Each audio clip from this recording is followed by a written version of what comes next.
Welcome to the program. Today we'll talk about Donald Trump and why the markets continue to like him. We'll take a look at the RBA and we'll discuss that hot topic of housing affordability. I'm Marty Switzer. I'm Peter Switzer. I'm Paul Rickard. And we're mad about money.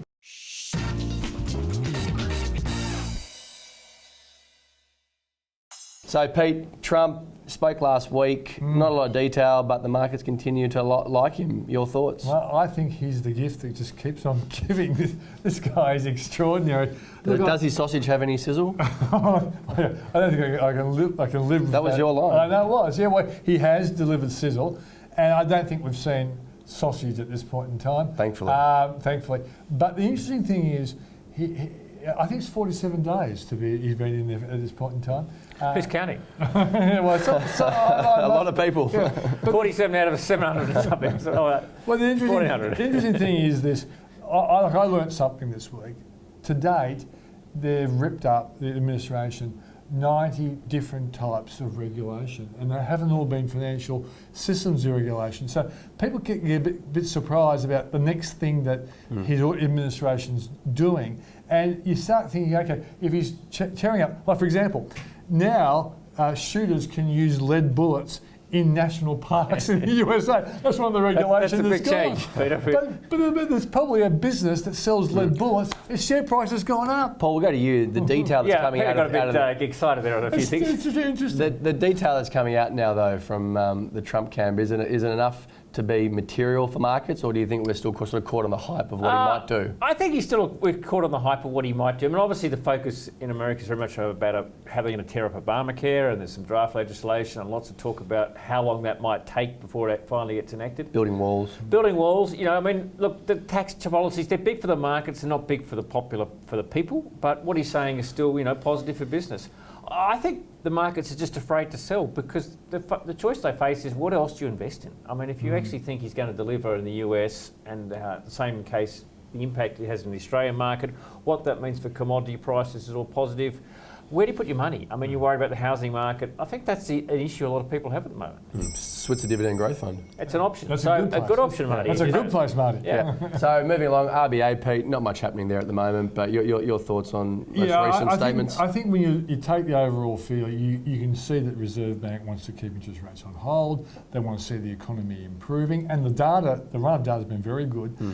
If it keeps on going that direction, I think they will be tempted to raise interest rates into this year if the US goes, say, 3 or 4 times, and we're looking good, but inflation has to kick up.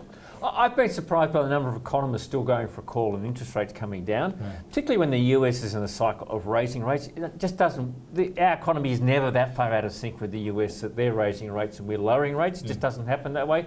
I see this morning the Deutsche economist finally abandoned his call yesterday for a cut in rates. He's been hanging on that for a while. He's been hanging on that for a while. So look, I mean, I think rates are on hold but heading up. We'll probably get a rate rise towards the end of the year. But the Reserve Bank is so worried about housing, and I think you saw that again in some of the words they said yesterday, and that's the biggest problem about cutting rates. It's not going to happen. Yeah. Let's go to our next topic. We'll stay on that topic of housing affordability. And Morrison's come out this week in the paper. You think something's going to happen in the next budget, Paul? I think investors have got to be very careful going into the May budget.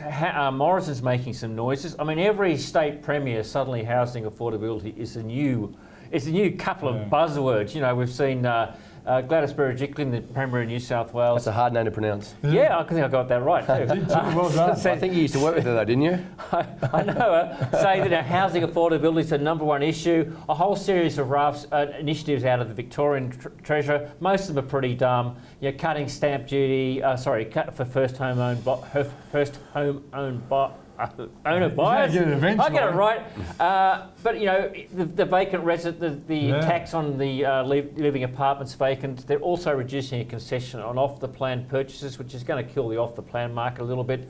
They're tinkering there in Victoria. Everyone wants to fix housing affordability. I think for investors, though, it's bad news, and I think let's see what ScoMo brings. But certainly a change to the CGT discount is something that's on the cards. You're a big property player. Are you concerned about this? Look, to be honest, in all honesty, we're long property. We've done well our property. I think the house price rises worry me. I think we're going a little bit too far. I'd like to see the market cool down. But let me tell you this. The New South Wales, Sydney house prices from about 2004 to 2013 went nowhere. And what happened at the start of it? Treasurer Aitken brought in 3 taxes on real estate, and it killed the market dead for basically 10 years. So state governments have a power and an ability to do it. And guess what happened to state budgets? They went nowhere because stamp duty is critically important for state budgets. I think we will see some action here, but Paul's right. Investors should be worried. So you're saying what could kill property bubbles, or what could kill property markets are state governments? Exactly right. Well, and you've seen that in Victoria. So the initiatives in Victoria aren't all good. There are some silly things in Victoria. And look, just to expect this, I think it's just one of these things. Everyone wants to solve housing affordability. Yeah. Every politician wants to be relevant. So, you know, it's like it's a bit of a motherhood statement. We all believe in housing affordability, right? Yeah, exactly right. And watch out for investors, I think. That's all we've got time for. And what was a slow week in Mad About Money? I'm Marty Switzer. I'm Peter Switzer. I'm Paul Rickard. And we're Mad About Money. That was even a slow finish, wasn't it?